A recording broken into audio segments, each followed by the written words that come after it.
إن أريد إلا الإصلاح ما استطعت وما توفيقي إلا بالله عليه توكلت وإليه أنيب۔ میں تو اصلاح کرنا چاہتا ہوں جہاں تک بھی میرا بس چلے، اور یہ جو کچھ میں کرنا چاہتا ہوں اس کا سارا انحصار اللہ کی توفیق پر ہے، اسی پر میں نے بھروسہ کیا اور ہر معاملے میں اسی کی طرف میں رجوع کرتا ہوں۔ عرس کیا ہے اور اس کی حقیقت کیا ہے، اس تعلق سے بڑا اچھا نقشہ کھینچا ہے۔ اجازت ہو تو میں آپ کی خدمت میں عرض کروں، وہ چند اشعار سماعت فرمائیں، اور عرس میں کیا ہو ہے یہ پورا نچوڑ اور پورا خلاصہ اس کے اندر بیان کیا ہے کہ ہر طرف خیمے لگے ہیں، دور تک بازار ہے، ہر طرف خیمے لگے ہیں، دور تک بازار ہے۔ ذرا عرس اور میلے میں شریک ہونے والوں ذرا اس منظر کشی کو اپنی نگاہوں میں رکھو۔ میں تو ڈوب کر کے نکلا ہوں وہاں سے، ہے نا، میں تو ڈوب کر کے اللہ نے مجھے کنارہ عطا فرمایا ہے، یہ اپنے مالک و مولا کا میں مشکور اور جو ہے اللہ رب العزت کا ممنون ہوں کہ جس سے مجھے یہ ہدایت کا ساحل نصیب فرمایا، ورنہ نہ جانے کتنے ڈوبکیاں کھا چکا ہوں میں وہاں بھی۔ بہرحال ہر طرف خیمے ہی خیمے، ہر طرف خیمے لگے ہیں، دور تک بازار ہے۔ یہ نمائش ہے، کوئی میلہ ہے یا تیوہار ہے؟ یہ نمائش ہے، کوئی میلہ ہے یا تیوہار ہے یہ تقریب عقیدت، عرس ہے ایک پیر کا، کام کرتی ہے یہاں کی خاک بھی اکسیر کا، کام کرتی ہے یہاں کی خاک بھی اکسیر کا۔ ایک طوائف، ہاں پریشان نہ ہو، ایک دفعہ نام نہیں لوں گا اس شہر کا، یو پی میں ہے، فیض آباد کے قریب، وہاں طوائفیں ناچتی ہیں۔ بہرائچ میں تو باقاعدے سٹے بٹے چلتے ہیں، پاکستان میں تو میرے پاس ویڈیو موجود ہے، اگر آپ کو میری کسی سی ڈی میں یا کسی کیسٹ میں وہ نظارے آئے ہیں آپ کو میں دکھاؤں، اعوذ باللہ استغفر اللہ، طوائفیں، روپے، کیا کیا نہیں ہوتا جی، کیا کیا نہیں ہوتا ہے۔ اب میرے منہ سے مت اگلواؤ، مجھے شرم آئے گی اگر میں بیان کروں، کیا کیا بدکاریاں زناکاریاں نہیں ہوتی، اور آنکھوں نے دیکھا ہے، کانوں نے سنا ہے۔ ہاں بچے نہیں ہوتے تو وہاں بچے مانگتے ہیں، اعوذ باللہ، میں نہیں چھیڑنا چاہتا، اتنا ہی کافی ہے۔ ایک طوائف گا رہی ہے سامنے درگاہ کے، ایک طوائف گا رہی ہے سامنے درگاہ کے، کیا مزے ہیں حضرت قبلہ سہاگن شاہ کے۔ ایک طوائف گا رہی ہے سامنے درگاہ کے، کیا مزے ہیں حضرت قبلہ سہاگن شاہ کے، عورتوں کی بھیڑ میں نظارہ ٹھوکر کھائے ہے، عورتوں کی بھیڑ میں نظارہ ٹھوکر کھائے ہے۔ اس ہجوم رنگ و بو میں کب خدا یاد آئے ہے، اس ہجوم رنگ و بو میں کب خدا یاد آئے ہے۔ مقبروں کی جالیوں پر عرضیاں لٹکی ہوئی، مقبروں کی جالیوں پر عرضیاں ہوتی کہ نہیں ہوتی؟ مقبرے تو مقبرے، وہ قرب و جوار کے پیڑ بھی بد شکل ہو جاتے ہیں، پیڑوں پر، درختوں پر، پتیوں پر، جہاں چاہتے عورتیں چوٹیاں کھول کھول کے باندھ رہی ہیں، ربنیں باندھ رہی ہیں، چوڑیاں لٹکا رہی ہیں، سب ہو رہا ہے۔ مقبروں کی جالیوں پر عرضیاں لٹکی ہوئی، یہ وہ منزل ہے جہاں ہے نیکیاں بھٹکی ہوئی۔ عرضیاں، مقبروں کی جالیوں پر عرضیاں ان کو سب سے بڑی پریشانی یہ تھی کہ آپ عرس کا نقشہ کھینچو گے کیسے؟ ارے ہم نے کہا ہمیں کھینچنے کے، نانی کے آگے ننیحال کا تذکرہ، ابھی ہم سے پوچھو نانی کا تذکرہ کیسے ہوتا ہے، ننیحال میں ہم رہنے والے، ہمیں آپ سکھائیں گے، آپ تو کہیں دیکھے ہوں گے، یہاں تو کر کر کے نکلے ہیں ہم وہاں سے۔ بھائی مقبروں کی جالیوں پر عرضیاں لٹکی ہوئی، یہ وہ منزل ہے جہاں ہے نیکیاں بھٹکی ہوئی، ان میں لکھا ہے، کیا لکھا ہے؟ ان میں لکھا ہے ہماری جھولیاں بھر دیجئے۔ صابر سنوارتے ہیں بگڑا ہوا مقدر، اس بات کا ہے چرچا دنیا میں آج گھر گھر۔ ان میں لکھا ہے ہماری جھولیاں بھر دیجئے، درد دل سن لیجئے، مشکل کشائی کیجئے، درد دل سن لیجئے، مشکل کشائی کیجئے۔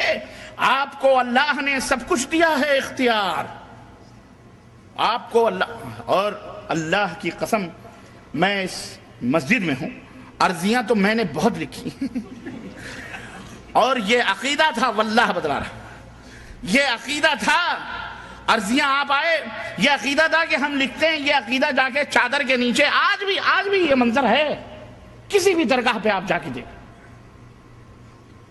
چادر کے نیچے وہ عرضیاں رکھی جاتی ہیں اور یہ عقیدہ رکھا جاتا ہے کہ بابا باقاعدہ اس کو پڑھتے ہیں، مشکل کشائی کرتے ہیں، اور ایک عرضیوں پر مرغا دیکھ کر کے ہم سوال کرتے تھے، کیونکہ ان کا وہ پوچھتے تھے کہ حضرت اس کا کچھ نظر آنا، دیکھ لیتے تھے، اگر پھٹا پرانا ہے تو دے دو 10-15 روپے دے دو، اور اگر ذرا اپ ٹو ڈیٹ ہے ہاں 125 روپے، 1.25 لاکھ ضرور لگتا تھا، جیسے ہمارے ہاں نکاحوں میں لگتا نا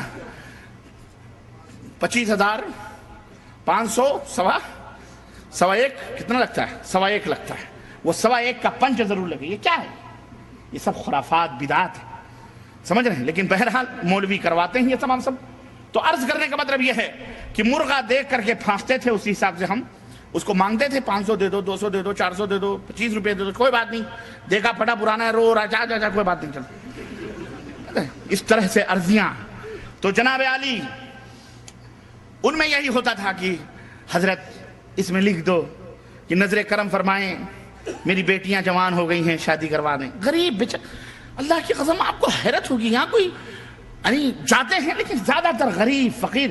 ہمارے پیر کو جو تھا اس کو سب سے بڑی تکلیف یہ ہوتی تھی کہ زیادہ تر ہندو آتے تھے، وہ کہتا تھا باقاعدہ، اے وہابیو تمہیں کب عقل آئے گی، بابا کی کرامت دیکھو کہ ہندو بھی مانتا ہے اور کھنچا ہوا چلاتا ہے، یا وہابی بدعقیدہ مانتا ہی نہیں، آتا ہی نہیں ہے۔ اب سمجھ میں آتا وہابی کیوں نہیں جاتے تھے۔ ہاں وہابیوں کی سمجھ میں خوب آتا ہے کہ وہاں کیا ہوتا ہے۔ ہندو مانتے تھے، ہندو تو خوب آتے تھے، خوب، ان کا تو ہر حرکت کرنے والی چیز ان کے ہاں کیا ہے، ہاں بھگوان ہے، اللہ ہے، سب کچھ مانتے ہو۔ ان میں لکھا ہے ہماری جھولیاں بھر دیجئے، آپ کو اللہ نے سب کچھ دیا ہے اختیار، میرا گل بھی ہے بہت مدت سے بے فصل بہار، میرا گل بھی ہے بہت مدت سے بے فصل بہار، یہ ملیدے، یہ بتاشے، یہ مٹھائی کے طباق اوہو چھوٹ گئے۔ یہ وہابی جو ہے نا بڑے خشک مزاج لوگ ہیں، یہ تو کرایہ بھی بڑا چھانٹ کے دیتے ہیں کہ حضرت آپ کا کرایہ کتنا ہو، 1 پیسہ نہ ادھر نہ ادھر۔ وہاں تو نظر ہی نظرانے تھے، اللہ کی قسم بتلا رہا ہوں، پیر تک چمایا ہے ہم نے، اللہ معاف فرمائے، گھٹنے تک چومے ہیں، واللہ بتلا رہا ہوں۔ اور روب اتنا رہتا تھا کہ آنکھیں نکل گئی تو ہاتھ جوڑ کے فوراً کانپنے لگتے تھے۔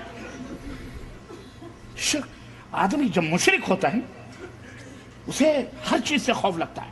حاجی صاحب ہیں 7 نہیں 10 حج کیا ہوا ہے، بازار جا رہے ہیں، تھوڑی دیر میں منہ لٹکائے ہوئے آ گئے۔ حجن اماں نے پوچھا کیا ہوا، بازار جا رہے تھے لوٹائے، وہ بیگم بلی نے راستہ کاٹ دیا۔ خوف کا عالم، یہ دیکھو شاہ صاحب آ گئے، اللہ ہی خیر کرے، توصیف الرحمن راشدی،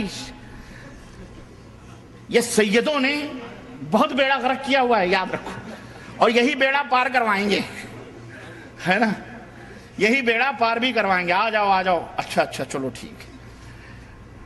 عرض کرنے کا مطلب یہ ہے انہوں نے خوب لوٹا ہے۔ اذان ہونے والی ہے، دیکھو کوئی اشعار پڑھ لوں جو اذان کہہ لو، بھی نماز پڑھ لیتے ہیں، پھر اگلی قسط باقی رہے گی آپ کے ہاں، آؤ گے اگلے دفعہ انشاءاللہ 2 قسطیں ہماری رہ جا رہی ہیں، ایک قسط باقی ہے ادھر شہر میں عزیزیہ میں، اس کا موضوع ہے بنت حوا کی پکار، فرسٹ پارٹ ہو گئی ہے، سیکنڈ پارٹ باقی ہے، اور یہ ہے عرس کیا ہے، اور اس موضوع پر میری کتاب بھی آئے گی انشاءاللہ اس تقریر کے بعد، میں ترتیب دوں گا اور آپ کو انشاءاللہ تعالی پہنچے گی آپ تک۔ خریدو گے کہ نہیں خریدو گے؟ چلو اللہ کسی اہل خیر کو دے تو فری میں بھی بڑھ سکتی ہے کہ نہیں، لیکن انشاءاللہ میں اس کے اوپر قلم اٹھاؤں کیوں، ضروری ہے، ذرا لکھوں گا میں۔ آپ کو اللہ نے سب کچھ دیا ہے اختیار، میرا گل بھی ہے بہت مدت سے بے فصل بہار، یہ ملیدے، یہ بتاشے، یہ مٹھائی کے طباخ خوب آتے ہیں، خوب آتے ہیں، اور ہم فاتحہ کے لیے بیٹھے رہتے تھے درگاہ پہ، مزار پہ، اور تقریباً ہزاروں کی بھیڑ ہوتی تھی. کون ظالم قل اعوذ برب الفلق، قل اعوذ برب الناس، قل یا ایھا الکافرون، سورہ فاتحہ اور قل هو اللہ، اور اس کے اوپر ان اللہ ملائکتہ یصلون علی النبی یا ایھا الذین آمنوا صلوا علیہ وسلموا تسلیما، اللہم صل. اتنا لمبا چوڑا پورا پڑھ کے کون فاتحہ دے؟ جبکہ لائن لگی ہوئی ہے مٹھائیوں کے، دونوں 10 کلو، 5 کلو، 2 کلو، جس کی جو توفیق ہوتی ہے وہ باقاعدہ جناب مٹھائیاں چلتی ہیں، میلہ لگا ہوا، وہاں سے خرید کر کے نذرانے آ رہے ہیں. ایک اتنا بڑا مٹکا رہتا تھا ہمارے بغل میں، جسے آرڈر یہ تھا کہ 15-20 منٹ میں یہ فل ہونا چاہیے. اللہ کی قسم. اب ہم کیا کرتے تھے؟ سنو ہماری کارستانیاں. ہاں، اندر کا بھیدی کہتے ہیں نا کہ کیا ہے وہ؟ لنگا ڈھائے، لنگا ایسے نہیں ڈھائے. ہاں، وہ ہوتا یہ تھا کہ جناب عالی جلدی بیٹھے رہتے. ہم پڑھتے کیا تھے؟ یہ جو لوگ بہت الو ہیں، بیوقوف. آپ سب وہ تو ہدایت پا گئے تو اب عقل مند ہو گئے ہو. تو اب تو 1 روپے بھی ادھر نہیں کھسکا رہے ہو، وہاں تو نہ جانے کیا سپلائی کیا ہوگا تم لوگوں نے. ہاں، وہ کرائے کی بات چل رہی تھی نہیں؟ ہاں، کرائے کی. علماء کے لیے خرچ کیا کرو، سمجھو، علماء کو کھلاؤ. ہاں، غیروں کو کھلا کے تھکو، یہاں کھلاؤ گے نیکیاں ملیں گی. وہاں تو سب کوڑا کباڑا ہو گیا، خلاص. اب اس کا کفارہ ادا کرو. یہ مذاق کی بات ہے. اللہ تعالی ہمیں لوگوں کا محتاج نہ بنائے، اللہ ہمیں اپنا محتاج بنائے.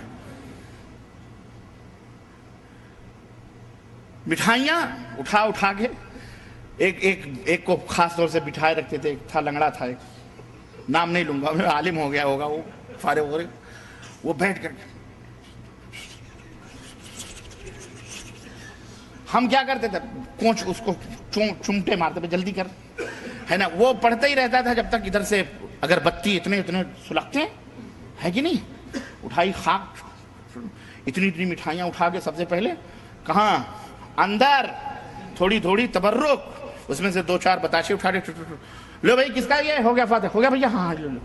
بڑھ رہے ہیں مٹھائیاں، پھر آ رہی ہیں، پھر جا رہی ہیں. آدھا گھنٹے میں 15-20 منٹ میں وہ مٹکے بھرتے تھے، اور باقاعدہ 5-6 آدمی اندر تک لگے رہتے تھے تاکہ بیچ میں کوئی ہضم نہ کرے. وہ ڈائریکٹ مٹکا اندر پہنچتا. عورتیں 15-20 لگی رہتی تھیں. بتاشے الگ، مرمرے الگ، جلیبیاں الگ، لڈو الگ، گھی کی مٹھائیاں الگ، سب چھانٹنے کے لیے واللہ. اور ہر گھنٹے پر مزار کی چادر جو چڑھتی تھی، اور باقاعدہ لپیٹ کر وہاں اوڑھنیاں بن رہی ہیں، شلوار بن رہے ہیں، قمیض، وہ مریدنیاں خوب. اور یہ حضرت اسی کو چوم رہا ہے. کتنے بیوقوف لوگ ہیں. اللہ کی قسم بتلا رہا ہوں. آدمی جب مشرک ہوتا ہے نا، اللہ نے کتنی صحیح بات کہی ہے کہ اولئک کالانعام بل ہم اضل. ارے یہ مشرکین جانور ہیں، بلکہ جانوروں سے بھی بدتر. اے لوگوں، اللہ کا شکر ادا کرو کہ اللہ نے تمہیں ہدایت توحید کی عطا فرمائی. اللہ کی قسم بتلا رہا ہوں، اللہ کی قسم. اور جوتے چپل آپ کو میں بتلاؤں، سال بھر ہم پہنتے تھے، اتنے چپل مارتے تھے. معذرہ اللہ معاف فرمائے تو خیر، جب بڑے کفر معاف ہو گئے. یہ تو چھوٹی چیزیں تھیں، ہے کہ نہیں. اور آگے بڑھائیں، اگر راز کھولیں تو پتہ نہیں کیا ہوگا. کتنی گودیں بھر جاتی تھیں وہاں، خالی گودیں بھر کے جاتی تھیں. اور کتنی سب چیز. نہیں، وہ ہم نہیں کرتے تھے، ہم تو بچے تھے. لیکن وہاں جو ہوتا ہے چاچی. ایک آدمی بڑے مجھے فون کیا، کہا شیخ یہ کیسٹ میں نے کہیں کہہ دی تھی. اس نے کہا آپ کی اس بات کی تائید میں کروں، پوری دنیا انکار کرے تو کرے. کہا میرے گھر بچہ نہیں، سعودی عرب میں میرے گھر بچہ نہیں ہو رہا تھا. کسی بزرگ نے کہا کہ جاؤ فلانے درگاہ کے اوپر، وہاں حضرت کے ہاں اولاد ہو جائے گی. کہا میں اپنی چاچی کو اپنی بیوی کے ساتھ بھیجا. میں نے کہا میں تو جا رہا ہوں سعودی عرب، اس کو لے جاؤ اور وہاں سے منت مان کے آ جاؤ. وہاں گئی، مجاور نے کہا تقریباً 1 مہینہ یا 40 دن کا چلہ اس کو مارنا پڑے گا اور یہاں رہنا پڑے گا. اب اس نے کہا ہم تو ٹھہر نہیں سکتے، چاچی تم دیکھو، اب میں چلا سعودی عرب۔ اس نے کہا شیخ میں سعودی عرب آ گیا، وہاں پر 40 دن تک وہاں تھی، گھر میں ہم آ گئے، آج مجھے کتنے مہینوں کے بعد، 4-5 مہینوں کے بعد چٹھی آئی ہے کہ میری بیگم تو حمل سے نہ ہو سکی لیکن میری بیوہ چاچی حمل سے ہو گئی۔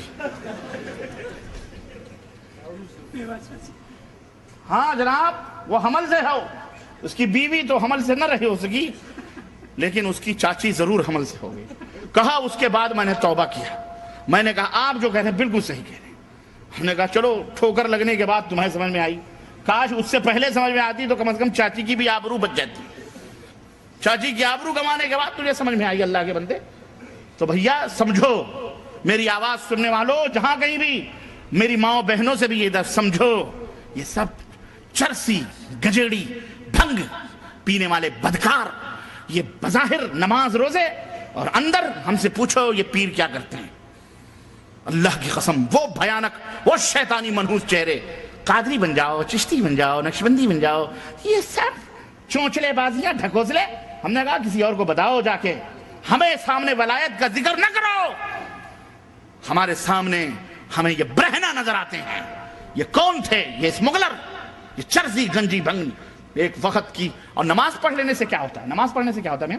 نماز تو شیعہ بھی پڑھتے ہیں، نماز تو قادیانی بھی پڑھتے ہیں، پڑھتے کہ نہیں پڑھتے؟ تم سے زیادہ اچھے میں احمدیہ ٹی وی دیکھو، تم سے زیادہ خوبصورت نظر آئیں گے، تم سے زیادہ وائٹ منظم، تم سے زیادہ خوبصورت مسجدیں ان کی، تم سے زیادہ نمازی۔ اور نمازی پڑھنے والے تو نبی کے زمانے میں خوارج بھی تھے، جن کے بارے میں اللہ کے نبی نے فرمایا کہ تحقرون صلاتکم عند صلاتہم، یہ خوارج نماز پڑھیں گے، ایسے پڑھیں گے کہ میرے صحابہ تم اپنے نماز کو ان کے مقابلے میں حقیر سمجھو گے۔ لیکن وجدتہم لقتلتہم قتل عاد، لیکن اگر یہ ہمیں مل گئے ہمارے زمانے میں تو جیسے قوم عاد کو قتل کیا گیا تھا میں ان سے قتال کروں گا۔ نماز پڑھنے، نماز روزے کو تم نے یہ سمجھ لیا یہی ٹائٹل ہے، لمبی داڑھی کر لی، نماز پڑھ لیا، پگڑ باندھ لیا، جگہ باندھ لیا، ہو گیا بہت بڑا ولی اللہ ہو گیا۔ یہ نہیں علامت ہے۔ سب سے پہلی علامت ایمان کی یہ ہے کہ وہ موحد ہونا چاہیے۔ کیا ہونا چاہیے؟ موحد ہو، اور اس کے بعد سنت نبی حضرت محمد الرسول اللہ صلی اللہ علیہ وسلم کی سنت کا پابند ہو۔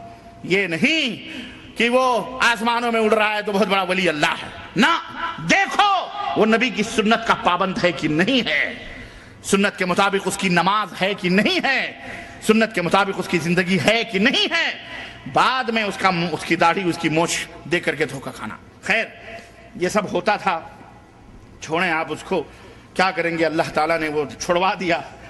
دنیا کی رنگ رلیاں تھیں، مزے تھے، لیکن ہم کو اللہ نے، آپ کو بھی اللہ ہدایت دے، ہمیں بھی ہدایت دی، اللہ کا شکر ادا کرو۔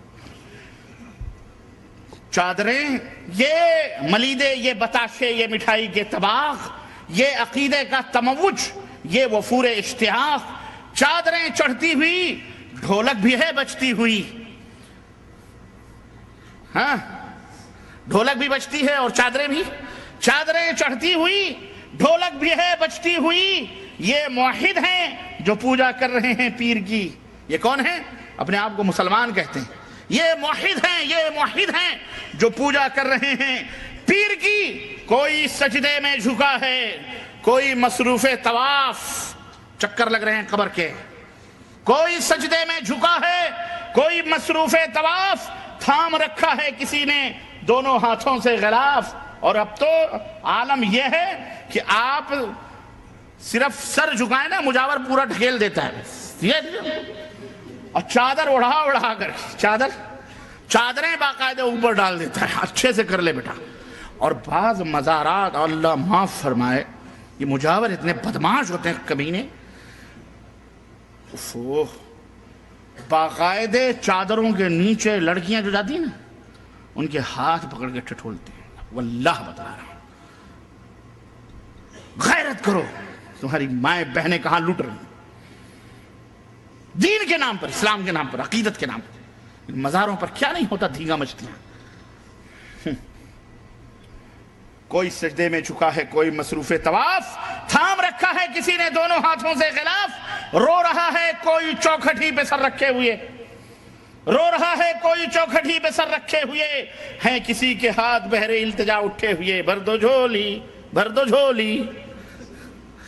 ہاں یہ جا کے دیکھو داتا گنج ہجویری کے مزار پر، پاک پٹن جا کے دیکھو، جا کے دیکھو اجمیر میں، جا کے دیکھو کلیر میں، بہرائچ میں، جا کے دیکھو ان مزاروں درگاہوں پر مولوی ہمیں عرس کا معنی بتلانے چلا ہے. کیا نیاز فاتح قرآن اوران پڑھ لو یہی عرس ہے؟ کس مولوی بس ذات بتائے گا یہی چیز کا نام عرس ہے؟ یہی عرس میں ہوتا ہے بس.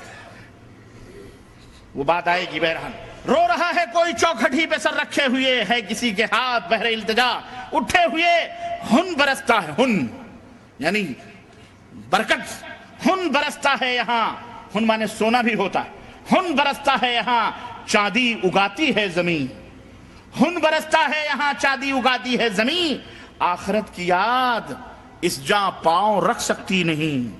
وہاں آخرت یاد آئی. اللہ کے نبی نے کیا فرمایا تھا؟ کنت نہیتکم عن زیارت القبور فزوروها، میں نے تمہیں قبروں کی زیارت سے روکا تھا. یہ حقیقت دیکھو اللہ کے نبی بتا رہے ہیں. کیوں روکا تھا معلوم ہے؟ کہ جیسے یہود و نصارہ گمراہ ہوئے کہیں یہ نہ ہو جائے. لیکن اب میں تمہیں اجازت دیتا ہوں تم قبروں کی زیارت کرو. کیوں؟ فَإِنَّهَا تُذَكِّرُكُمُ الْآخِرَةَ، اس لیے کہ قبروں کی زیارت تمہیں آخرت کی یاد دلائے گی. آخرت یاد آتی ہے وہاں. وہ بچتی ہوئی پائلیں، وہ ڈھولک کی تھاپ، وہ رنگ برنگی لڑکیاں، وہ عورتیں، وہ لپسٹک، وہ پاؤڈر، وہ زلفیں کھلی ہوئی، وہ کالے کالے آنکھیں، وہاں تمہیں آخرت یاد آئے گی. اور اس کے اوپر عطر اور فوارے، اور اس کے اوپر گلاب اور پھول اور وہ پتیاں اور وہ مٹھائیاں، وہاں تو عیش و عشرت ہے. وہاں آخرت یاد آنی ہے. جاؤ کسی ایسی قبر، یہ سعودی عرب کے قبرستان میں جاؤ کبھی شام کو صبح کو زیارت کرنے، تمہیں موت نہ یاد آئے تو بھی بولنا کہ ربانی تو کیا بول رہا ہے. ان مزاروں پہ آخرت یاد آتی ہے. یہاں تو دنیا داری ہی دنیا داری ہے. آخرت کی یاد اس جا پاؤں رکھ سکتی نہیں. اور زائروں کے خود مجاور ہی جھکا دیتے ہیں سر، زائروں کے خود مجاور ہی جھکا دیتے ہیں سر. مور کے پنکھوں کے سائے میں کلاوے باندھ کر مور باقاعدے پنکھے جھلے جاتے ہیں. وہ بیچارہ فقیر مجاور لگا، اس کو بھی 100-250 کی فکر رہتی ہے. پنکھے جھلتا رہتا، جیب میں نوٹیں جاتی رہتی ہیں اس کے بھی، کوئی خالی نہیں رہتا. یہ کوئی مقصد نہیں کوئی کرتا. ہاں سب لگے بندھے رہتے ہیں. ہے یہ تعلیم نبی فرمان قرآن کریم. سنو، ہے اب یہ تعلیم ہو رہی ہے، تمہیں نصیحت ہو رہی ہے. یہ تعلیم نبی فرمان، ہے یہ تعلیم نبی فرمان قرآن کریم. ہے ہر ایک بدعت دلالت، شرک ہے ظلم عظیم. بدعتوں ہی بدعتوں کی ہر طرف شیشہ گری، بدعتوں کی ہر طرف شیشہ گری. اس طرح تردید فرمان رسول اللہ کی اور مدعی توحید کے اور شرک سے یہ ساز باز، مدعی توحید کے اور شرک سے یہ ساز باز. ایک طرف قبروں پہ سجدہ، دوسری جانب نماز. ایک طرف قبروں پہ سجدہ، دوسری جانب نماز. التجا فریاد استمداد غیر اللہ سے، التجا فریاد استمداد غیر اللہ سے. یہ نہیں ہے شرک تو پھر شرک کس کا نام ہے؟ یہ نہیں ہے شرک تو پھر شرک کس کا نام ہے؟ لوگوں سنو، تابکے یہ کھیل دنیا کو دکھایا جائے گا، تابکے یہ کھیل دنیا کو دکھایا جائے گا. اور مذہب کا توحید کا کب تک اڑایا جائے گا؟ مذہب کا توحید کا کب تک اڑایا جائے گا؟ میرے عزیزوں، میرے دوستوں اور بھائیوں، اس لیے ہوش کے ناخن لو اور اٹھو. اور اگر کچھ مدد کرنی ہے مسلمانوں کی تو روپے و پیسوں سے زیادہ ان کی آخرت کی فکر کرتے ہوئے پہلے آپ اپنی مدد کرو کہ توبہ کرو اللہ تعالیٰ سے. اور دوسرے یہ کہ ان شرک کی طرف، ان قبر پرستیوں کی طرف بڑھتے ہوئے قدموں کو اپنی دعوت سے، اپنی جد و جہد سے، اپنی محنت سے ان کو روکو اور ان کو اس جہنم میں جانے سے بچاؤ. اور ایسے مولوی جو اس طرف دعوت دیں انہیں بھی پکڑو اور انہیں سمجھاؤ، کیونکہ وہ جاہل ہیں. وہ مولوی بنے ہیں شکل و صورتاً، لیکن وہ جاہل ہیں، انہیں کچھ پتہ نہیں، وہ بھٹکے ہوئے گمراہ ہیں. یہ ہماری آپ کی ذمہ داری ہے کہ یہ عرس، یہ میلے جہاں کہیں بھی ڈرو نہیں، اللہ سے ڈرو اور کسی سے مت ڈرو. ان کے خلاف آواز بلند کرو، ان کے خلاف کھڑے ہو اور اپنے محلے، اپنے قریے، اپنے بستی، اپنے ملک، اپنے وطن، جہاں کہیں بھی تم رہتے ہو، حکمران ہیں کچھ بھی ہیں، انہیں نصیحت کرو کہ یہ تمام سب شرک ہے. یہ مسلمانیت نہیں، اسلامیت، یہ یہودیت، نصرانیت، ہندویت ہے. یہ اسلام سے اس کا کوئی رشتہ اور تعلق بولو نہیں ہے. یہی ہماری دعوت ہے. اللہ عز و جل سے دعا ہے کہ اللہ تعالی ہمیں اور آپ کو نیک عمل کرنے کی توفیق عطا فرمائے, اور اللہ عز و جل ہمیں ہر قسم کے شرک اور بدعات سے توبہ کرنے کی توفیق عطا فرمائے, اور اللہ اس طرح سے تمام شر پسند لوگوں سے اللہ تعالی ہمیں محفوظ رکھے. آمین یا رب العالمین. وصلی اللہ علی نبینا محمد وعلی آلہ وصحبہ اجمعین. والسلام علیکم ورحمۃ اللہ وبرکاتہ. الداعيات إلى الهدى المؤمنات الصادقات, الداعيات إلى الهدى المؤمنات الصادقات, نور تجلى